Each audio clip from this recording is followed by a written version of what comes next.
आमरों से बुरे हमारे बदतरीन निकले हमारे जमहूरी हुक्मरान। जमहूरी थे ही नहीं, मुल्क कशकोलिस्तान बना दिया। बेरोज़गारी, गुर्बत, दहशतगर्दी, नाके फाके, धमाके, नफ़रतें, तकसीम, इनकी बदौलत आज के ये जो हुक्मरान हैं, इनके पीछे 100 साल भी हम चलेंगे तो हम इसी तरह कशकोल हाथ में लेके फिरते रहेंगे। इनसे जान छुड़ानी है। हम सेलिब्रेट कर रहे हैं इनसे ये जो आज की सियासी है, ये पीपल्स पार्टी, ये मुस्लिम लीग, आज के ये जो हुक्मरान है, इनसे जब तक आप जान नहीं जब तक आज़ादी नहीं मिलेगी भाईजान, ये ऐसे ही है, ऐसे ही है। मैं आपको मिसाल देता हूँ कि हम पेशावर वाली बस में बैठ के हम लाहौर जा रहे हों और कह जाएं कि लाहौर पहुंच गए, किक्कर को हम रोज खाद दें और पानी दें कि इस पे अंगूर लगेंगे, नहीं लगेंगे। क्या करेंगे? हमारे सबसे बड़े मसाइल ये हैं। मिसाल ऑफर कर रहे हैं सारी भाई हमारे, भाई खुदा के लिए बस कर दो ड्रामे। आज तो इस आज के दिन को तो रहने दो। इतनी बड़ी कामयाबी हमारी अफवाज की वजह से इस मुल्क को मिली, इतनी बड़ा हमारी नेक नामी होगी। बस कर दो आज के दिन झूठ बोलना, मुनाफकत करना।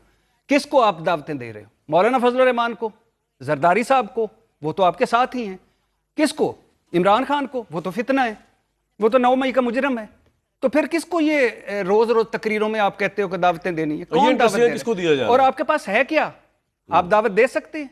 जो 9 मई का मुजरम है उसको आप दावत दे सकते हैं, साथ बिठा सकते हैं? तय करें कि वो दहशतगर्द है या मुहिब्बे वतन है, वो सियासी जमात है या दहशतगर्द जमात है, फिर बात कीजिए, मुनाफकत ना करें।